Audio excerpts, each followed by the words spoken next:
NDP is not exactly thrilled to hear about the now announcement from the province regarding schools, and it's a day late and a dollar short, says the education critic Sarah Hoffman, as she says Conservatives are leaving students in the dust. I'm also very disappointed that Edmonton Public was shut out of funding for new schools, despite having one of the safety carrying children, pets, and anything else they can fit in their hands.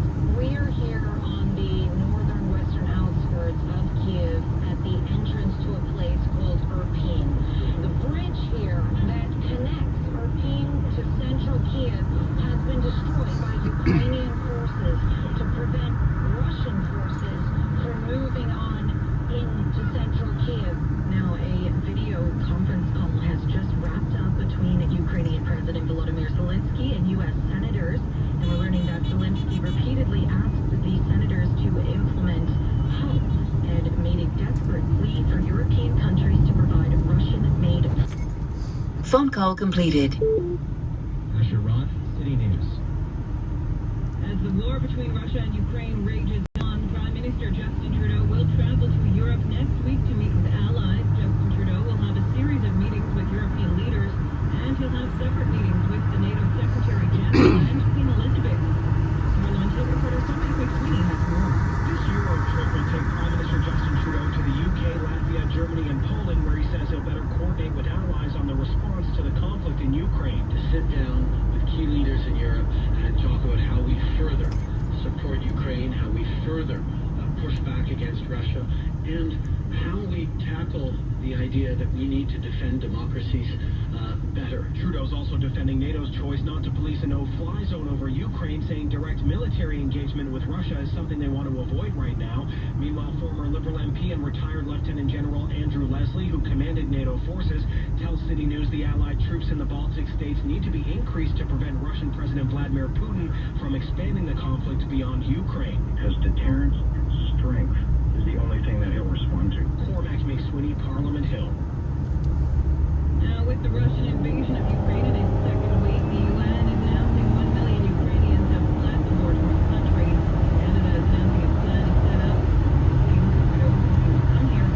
Jeremy Rio has reported. Immigration Minister Sean Fraser says the government has created a new 200 immigration stream.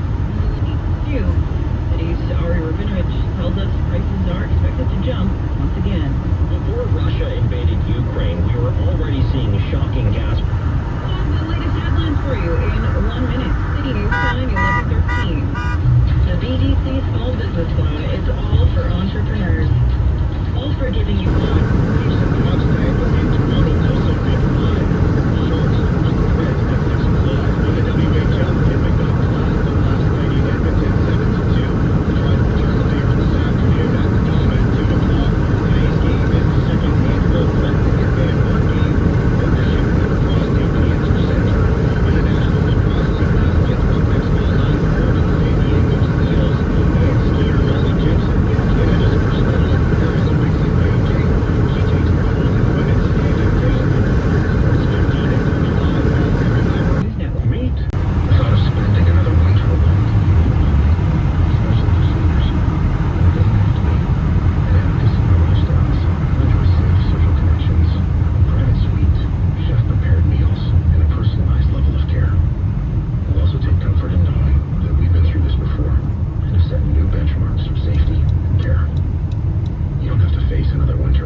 Russia, or show their solidarity with the Ukrainian people.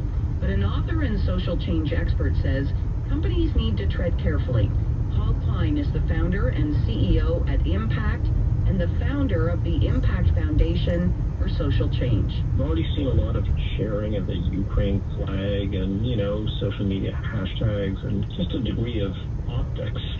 I don't think that works as a sort of standalone. That's okay, but you also have to be taking concrete action. You actually have to do something, not just show a flag. And you say companies can even turn to employees. Some companies have employees who may be Ukrainian themselves or have relatives who are in the Ukraine or of Ukrainian heritage. Talk to them, ask them what they think would be most helpful. And then, of course, there's fundraising and people start donating funds, which is great. And I think that name sales, that's a really good thing.